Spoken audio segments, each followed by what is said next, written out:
Hey chef, how are you? Yeah, not too bad. How are you doing? Okay? Yeah, I'm good. So, how are you today? Not too bad. Getting there. S- Some lot of things to do today. So I was going to ask you like couple of questions on the Caribbean dishes. Is All it? right, that's fine. So, chef, tell me some kind of Caribbean dishes that you cook here in the Turtle Bay. In Turtle Bay, we got a lot of meat-based, or let me say chicken-based food. So we got like jack breast, jack chicken. We got half chicken and jack wings. So they're mostly one of the favorites as well, and half chicken as well. And that's great. So, And we like, did a curry goat and curry chicken. So okay. So, chef, can you give some kind of dishes that explain the traditional Caribbean dishes that you think best to represent that regional cuisine?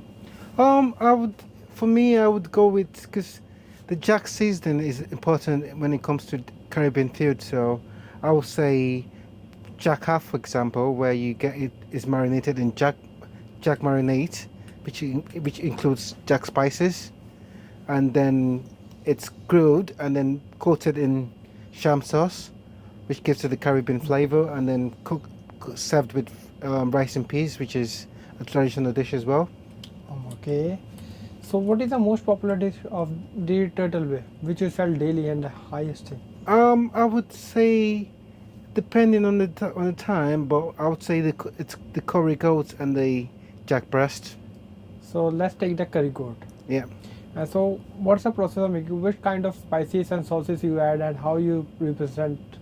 Oh, okay.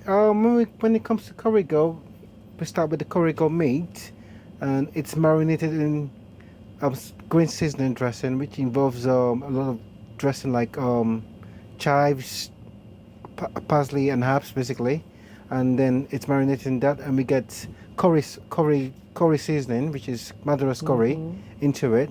It's mixed in, and then we cook in the oven for about 3 hours. And when that is done, we have a curry base made as well, which is the curry base sauce, which has potatoes in and a curry sauce basically, and then that is Mm-hmm. mixed together and served with rice and peas. Oh, that's great. That looks delicious. Yeah. So, chef, what role does seafood play in the Caribbean cuisine, and what are the some popular seafood dishes that you serve here? When it comes to seafood, we don't actually do a lot of seafood basically. What we do actually do a prawn curry, which is same process as a curry base and the prawns into it, which is which is usually served with rice and peas. And then we do a prawn base, which is the garlic based one, so it's not really based on Caribbean basically. And then we got squid as well, but it's not Caribbean based because it's mixed in panko, but the spice is there. Hmm.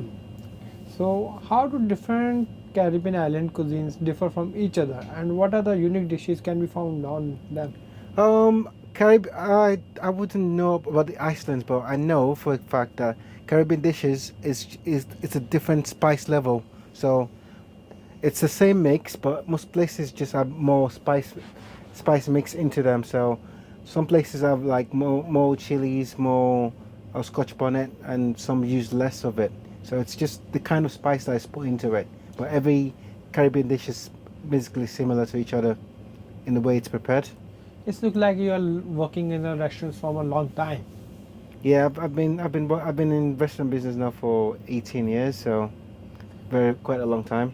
So, how you started a restaurant line like cooking in cooking? I just after uni, I was during uni, I just tried to find a part-time job, and I happened to get a chef job, so I started as a prep chef, and from there, I just developed the interest in it, in cooking basically, and I've been doing it ever since.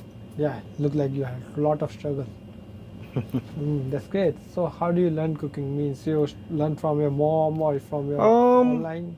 for cooking for me, I learned some of it from my mom, and I was trained in the restaurants where I started as well. So I learn things as I go along because you never stop learning when it comes to kitchen because there's always new dishes and new ways to prepare things. So it's a continuous learning process basically. Ah, that's great. So, I hope I don't disturb you, chef. No, it was good. It was good.